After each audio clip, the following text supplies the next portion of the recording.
Just gonna type Hey, in it's this Shit Talk link. Reviews. Thanks for joining us. What's that, Dave? Do you need something? I just said I was Start gonna over. Do you tighten need up. something, Dave? Sorry, guys. Start over. Tightening up Tapes. the mic. We're wasting valuable time here, Dave.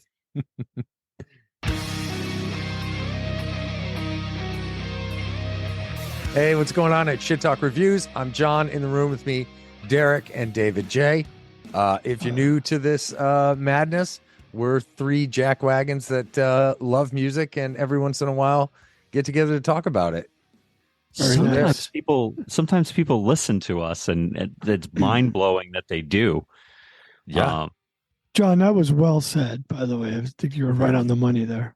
Thank you. You know, if you're a streamer, and we're on all the streaming platforms too. So if you can't stand to look at people, specifically the three of us, you can spin us up on your chosen platform too. So Yeah, there you have it. you'll like what you see though if you tune into YouTube. I mean, studs, three massive studs. It's something. Yeah. Yeah. Nice. So Derek, lay it on us. What do we have this week? Yeah, somehow I got to choose this again. You got the double. Crownshift. Yeah, Crownshift, self-titled debut. Finnish band, members of Children of Bodom, Wintersun, and Fintroll. They recruited Tommy Tuvinen from Migraine, and boy, what pipes this dude has. Holy shit. It's kind of like going and flipping through clams in the ocean and finding a pearl, but a really big one. I was blown away when I first heard these guys. I thought, it's kind of meathead, and but then I got into it a little bit, and there's a lot here. They're very ambitious, very talented, genre blending, and I'm excited that you guys took the time to listen to it. And thank you to Nuclear Blast for sending us an early advance so we could give it a listen and give it a review. Yeah, it's great. Yeah. It's great. These guys are all really, really talented. I love the vocals on it. They are meaty and heavy and metally, but he can get pretty clean and melodic too. And there's some great melodic parts on this album. But yes, serious talent in the band. And we are gonna butcher names. So apologies for that up front. Yeah, Daniel Freyberg, guitar and backing vocals. He's from Children of Bodom, and just a shout out, Alex Lejo of Children of Bodom passed away a few years ago, and it's good to see that he got, he landed on his feet with a really talented band. It's hard losing a singer. A lot of times when a singer dies, that's the end of the band, as we know with Typo Negative. And so for him to be able to turn up here with these musicians, pretty happy for him. Jukka Koskinen on bass, and he was with Nightwish. I saw Nightwish several times. I'm the orchestration, love everything about Nightwish, and so it's cool to see him out and about again as well. And then Heikki Sari from Fintroll, great drummer. Great drummer. Great to see him also back in the fold. So, Dave, what'd you think? Yeah, I mean, I loved it. The album definitely had some teeth to it. John mentioned the melodies, and I noted that A World Beyond Reach had some really, really cool melodies to it. I thought some of the guitar work on this album was just incredible. One of the things that stood out was the synth, and if you look at the videos for If You Dare, there's no keyboardist. Not to be seen. And what's interesting is it felt like across the album it was old new wave synth sounding material, bordering on an early industrial, and they went for an older sound with the synth, and I really liked it. I thought it was kind of refreshing. Yeah, it maintains a lot of and I mean this in the best ways, like 90s and early 2000s prog metal with the keys and the synth back there. Some, they peek through and get prominent here and there, but it's a great record for me, largely because it's got so much progressive stuff on there. I picked up little notes of Dream Theater here and there. Picked up a little Rush here and there, and those may have been tonal choices, but yeah, a really, really strong record. A great mix. For me, it was for Rule the Show. The song is just killer, and the guitar is awesome. The arrangement, I believe it or not, heard "Earn" in that song, and Alice in Chains to me in those two songs, but definitely a little flavor of "Earn" for these guys for sure. One of the things that stood out to me is, I'm sure they're all fans of In Flames. For obvious reasons, proximity not being one of them. But I heard a lot of In Flames is kind of foundational to each of these tracks, and it's not surprising. But boy, do they take the In Flames approach and really expand horizons, which was the goal of this Right. band. They wanted to be genre breaking, and so their choice in tonality, just the guitar tones, the synth tones, it's just there's so much to hear. And Right. I haven't been this excited about a record like that's not just guttural, Max Cavalera in your face destruction in a while. I couldn't wait to get in the car a lot to listen to this because there was so much to hear. And I Yeah. still, every time I listen through it, I hear something new. Like Stellar Halo, the opening track, it goes on forever. But I heard everything from even a little slight Van Halen in there, In Flames, At the Gates, the middle of the track, the urgency, the onslaught, and the riffs gives away to this massive chorus. And, Dave, you said it best. It's a big, epic sound. And what a way to Yeah. start. And one thing I did say is, I thought while I was listening to it is this could play in any size theater, whether it's a small room or a giant football stadium, whether you watch football as soccer or football as football in America, it could fill it up. And they're kind of playing a little bit of the Ghost, big theater sound, but doing it far better and far more aggressive. And I would love to see these guys open for a Metallica in a huge setting. That's stellar. Speaking of, they're on tour through from now April through August of this year in Europe. So if you're fortunate enough to be in the proximity of a show, you should definitely go. Back to Stellar Hollow. They couldn't open up this album with a better song because fuck did they come out swinging in this song, and it really was intense. Plus you get a real good idea where the guitar's going on this with that chugging sound, that Dark Sabbath kind of tones at times. So it set the pace for the album, I thought. Well, yeah, that song in particular, but the rest of the album as well. It is very involved. It is very progressive, but it's still really approachable and accessible. It's not, they really, I think, hit the nail on the head in terms of, the vocal stylings and the mix, all the points that are going to make people, well, I suspect people are going to get into it, but like I said, it's approachable. You could take somebody who's not a huge prog metal fan, maybe they're more of a hard rock, straight ahead, lighter duty metal, and they're going to love this record. Sure. Big prog guys like me, I love this record. Mm-hmm. I think, it's heavy enough and nasty enough too, that, the guys and ladies that are into, heavier metal genres are going to dig this as well. I just think it's a really accessible album. Well said. Yeah. How about after you absorb all these songs, they throw Mirage at you, which is a beautiful instrumental. And I love instrumentals, but no one saw that coming. And it's such a great job. The placement of it was just perfect, Mm-hmm. Well, it's instrumental. It's like a little over 10 minutes. And I think there are vocals at the tail end of it, if I'm not mistaken. Beautiful, beautiful arrangement. Mirage struck me as some of the old Testament classic guitar work. Testament was notorious. Eric Peterson loves classic guitar. Skolnick as well, Alex Skolnick with Testament. So this has been done before. I would say that this might be ever so heightened above what Testament did back in the day in terms of just being it's a dirge, a great reprieve of the onslaught, and it'll let you breathe for a little bit, but yet it's still kind of heavy and really well done. So great call out. Well, as far as not necessarily being new, you're not wrong there. I mean, there's not a lot that is new, but these guys do it, and they do it really fucking well. Yeah, this had like a had a very, not saying they're similar, Death Ray vision, but it just had that similar. Remember when Derek brought Death Ray? After I listened to it, I was like, holy shit, man, these guys are fucking good. Like, good. This is the same feel I had for these guys. After I was done, I was like, wow, this is definitely somebody I'll keep on my radar for sure. Yeah, it's a pretty impactful record because of everything that we've been saying. They're really talented players. The production on the album is really solid. It's unreal. The mix is great. It's big and thick.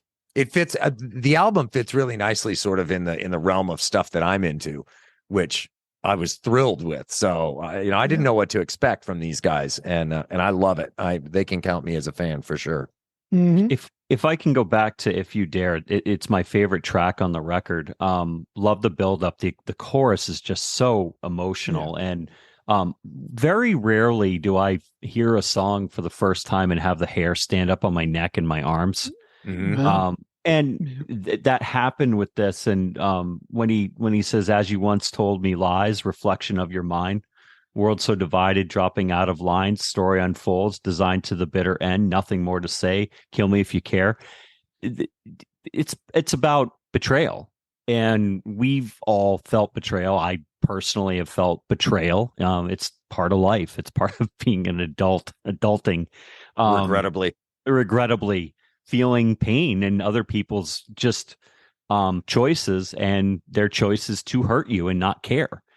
Very honest. And I thought that the way the tonality of the chorus going down an octave and saying very pointed, just fucking kill me if you care about me still, because you've hurt me, was very, very telling, very, very powerful. And to get that kind of emotion out of largely a callous human being that I am, it said a lot. I felt that, and it took me back to some times in life where betrayal happened, and me being me, it's like, yeah, let's keep trucking, fuck them, right. This made me feel those betrayals and made me look in the mirror and come back. And look, artwork is supposed to be interpreted. This artwork took me back to bad times and made me face them, and not in a bad way. It was it actually made me feel good that other people feel those kind of things. And that's the point of music and art. That's great stuff, Derek. Really. And that song too, the one you mentioned, the harmonies in that song were fabulous. I just wanted to mention that. Yeah. The sunrise chorus in there. Yeah. Great melody, man. Yes. Yeah, it's a very well put together song. Yeah, stellar Halo, great opener. Rule the Show is an absolute ripper, fast, yet still really chuggy. Chuggy, yes. Gallop drums. Super, super hooky chorus in there. There's a verse break around the 2-minute mark that is just nasty, machine gun style. Killer leads, like great song. That's one of my standouts. I'll jump ahead. Stellar Halo and Rule the Show are two of the standouts for me. To the Other Side is great too. The closer.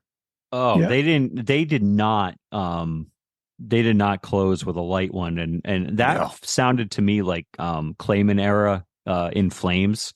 And interestingly enough, In Flames is on Nuclear Blast, which is Crownshift is on. But there are some brutal guitar licks, guttural barks. It's just a memorable bite to end the album with. Yeah, great song.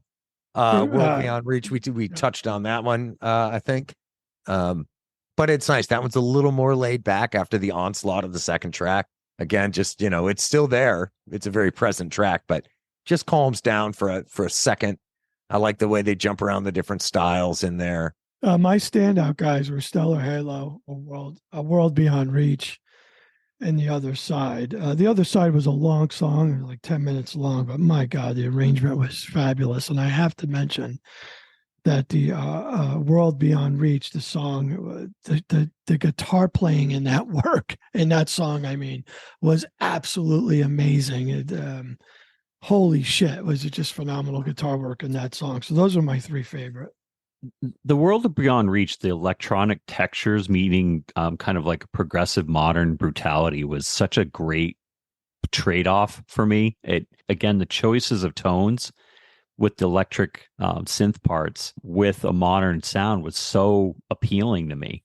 I just wanted to call that out again and give them kudos. Not that I'm the cat's meow, but it definitely took, an ode to Depeche Mode and Gary Newman, from yesteryear, but layered that sound on top of some brutality, which was awesome. Yeah. Any other standouts, Derek?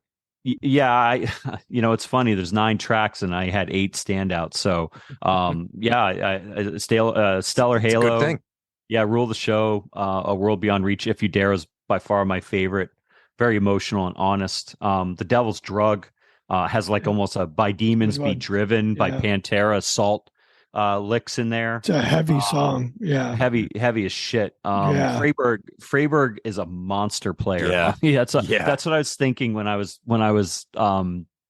listening to it. I was in the car coming back from down south, and I just was like, yeah. And I found myself speeding and driving like an asshole. So, I would like to thank Daniel Freyberg for turning me into a demon of the road with The Devil's Drug.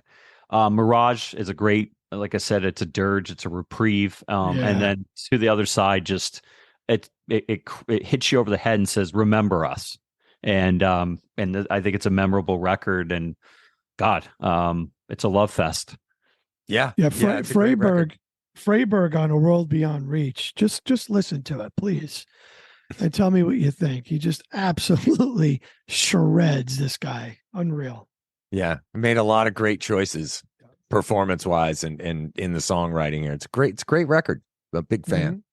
Should we put numbers on it? Sure, let's. Yeah, I want to go first. Can I go first? I'm excited about this one because I'm telling you, I said it before. And I'm going to say it again. I got the feeling this is going to be like Death Ray Vision for me. These guys are really, really good. And I got that feeling again when I heard Death Ray. So this is going to be my first 9, I think, of the season. These guys are getting a 9 from me. Just really, really good record. It had everything I wanted. A mix of all genres of music, all mixed in beautifully. And I love it. Mm-hmm.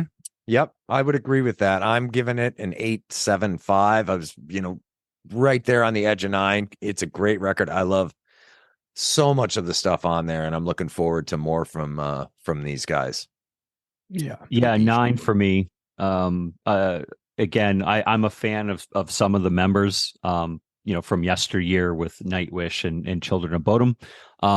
So it's really cool to see them back and have turned up such an incredible singer. Tommy, holy shit, dude. I don't know what kind of throat roids you're taking, but keep taking them. And Heike Sari, man, holy shit. Guy's great. What a drummer. So it's just cool. And the only thing that I would like to see is whoever's playing keys, let them show themselves. It may have been Daniel that, he may have programmed the keys himself. One of the other guys, I don't know. I'm totally spitballing there, but. Well, I was going to ask you as a producer, and you and I just recorded a terrible track. Beautiful piece of music. It's a beautiful piece of music that nobody will hear. Don't even ask. But it, you're good. You're really good in the studio. And you made me sound like a civilized human singing, and I still can't talk from it. I've been like a scratchy voice. But that being said, I was going to ask you: is this something that they have as pedals, or that they know when to click those in, or is it something that they just do in the studio and then live they hire a keyboardist? Either that, or they would just play the backing tracks live through the PA, run the show off a laptop side stage, and feed all their backing tracks in. That is a very, very commonplace thing these days. That's too bad. I would love to see. I know they would have to pay another musician to play, but keyboards need to be on stage. I mean, if you're going to create these cool soundscapes, let's see the person do that and create those cool soundscapes. My guy Josh Silver with Typo Negative was a showman. He had big bushy hair, and he had the keyboards falling all over the place, and Listen, I like the keyboards. I also like the keytar. And I think Dave should take up the keytar, He should. and maybe we start a band. I'll scream. He plays keytar. You play guitar, drums, and bass, There you and go. put out Yeah. some really miserable music. It'll be great. This guy, listen, these guys are very good. This was a great find. And, Earn, One from the North, Sermon, Death Ray, all those bands that last year I got introduced, Spirited Drift, they'll forever be on my playlist. Now I always see what they're up to. These guys are going to be one of those for me, I think. It's going to be a band that I'm going to tag and see what's going on. I like them that much. Yep. Yeah. Well, you're one of the I agree. privileged that get to hear the whole thing before the rest of the world. That's so. awesome. Yeah, it comes out May. I know it comes out next month, maybe the 9th or the 19th. Not Sometime sure, in May. John. We didn't do our it's coming. homework. It's To whoever the No asshole research. is, do your research. I don't fucking. It'll be out in May. It'll be Fucking Who is deal that with guy? it. be out sooner. We're or going to find later. out who that guy is. Oh, We're gonna bring him on the podcast. I'm gonna make him smell my armpits. That's funny. Well, next week, I'm excited to get into this record. It is the latest from Who's up? Melvin. Are you up, I John? am. Yeah, Okay. I am. We're going to be talking about Tarantula Heart, the latest Yeah. Melvin's album. They were an absolute favorite of mine many, many, many, many years ago. And I've not kept up with all their stuff over the years, but I was a huge fan, and I'm excited to listen to this new record and to go back Yeah, and get good. into their old stuff too. So that'll I be was, fun. uh, All right. Well, excellent shit. Great album this week. Was excited yes, to Derek. look Phenomenal. forward to listening to it Yes. more. Good job. I win again. Dude, that's the winner. All right. We'll see ya.